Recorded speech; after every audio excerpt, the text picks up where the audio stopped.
কৃষ্ণ পাবেই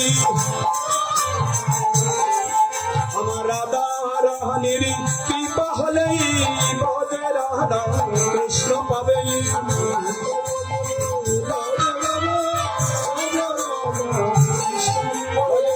রাধে রাধে রাধে রাধে রাধে রাধে রাধে রাধে রাধে রাধে রাধে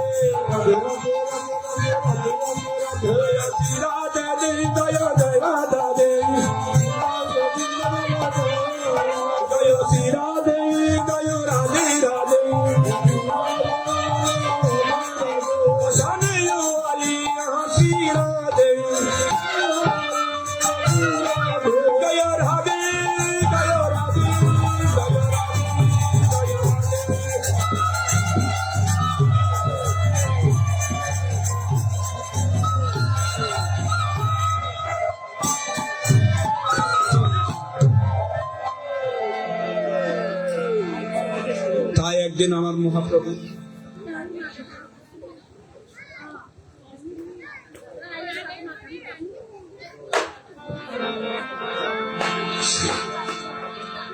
এই হরির নাম যখন ব্রহ্মার কাছ থেকে যখন এই গুপ্তমন খলির দাবে খলির জীবে প্রত্যেক ধারা ধারে গিয়ে তিনি যখন বিলাইয়াছিলেন তখন কলির নরাহত জীব কিন্তু নামকে গ্রহণ করবে। যদি নাম শুনিবে আমাদের কিবা হবে এই ভেবে যখন আমার গৌরহরি একদিন নির্জন মনে বসে বসে পদ এঁকেছিলেন আর ভাবছিলেন হাইরে আমার দ্বারা তো মনে হয় কলির জীব উদ্ধার হলো না। আমি ব্রহ্মারে গুপ্ত নাম জীবের অকাতরে ধারে ধারে বিলিয়ে করে দিয়েছি। এইভাবে আমার গৌরহরি একদিন খুব অন্তর দুঃখিত অন্তর মনে তিনি কাঁদতে লাগলেন।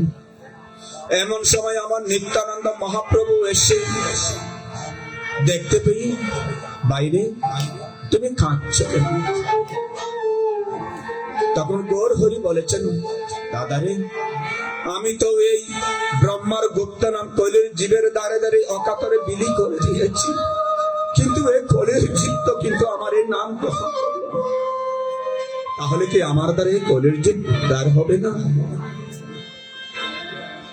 তখন নিত্যানন্দ মহাপ্রভু বলছেন দাদারে তুমি বলো আমাকে কি করতে হবে। এমন সময় তিনি বলছেন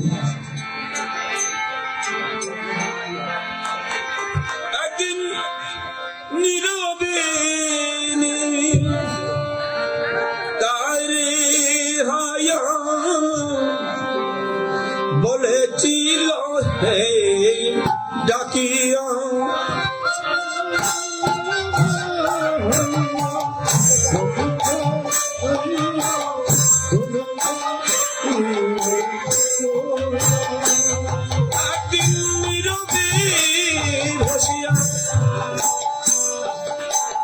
পাশেই ডাকিয়া কহিলে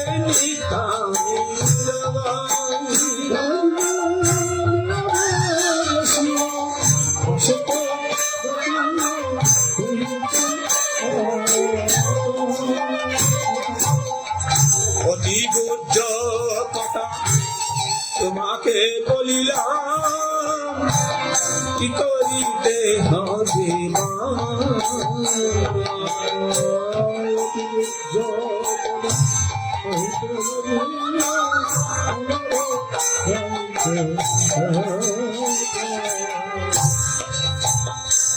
সমনে না ধরিয়া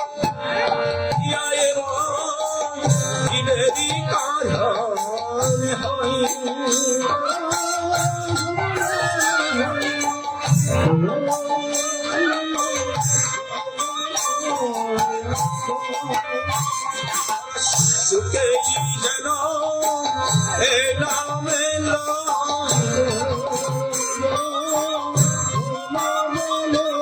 তারে দেখে তারে লইবে সুখে যেন হে নামে লই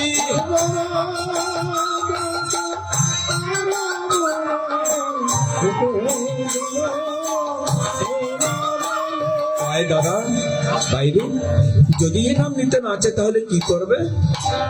ওরে হাতে ধরবে, পায়ে ধরবে, ওরে হাতে ধরবে, পায়ে ধরবে,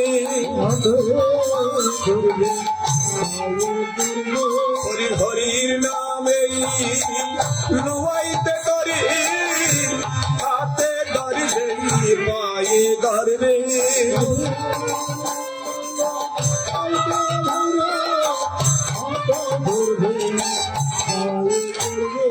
আমার গৌর হরি কিন্তু ভক্তের হাতে পাইয়ে পর্যন্ত দাঁড়াচ্ছে, শুধু মাত্র নাম ও সংকীর্তনটা কোলের জীবের ধারে ধারিয়ে হাতের বিলি পার করতে।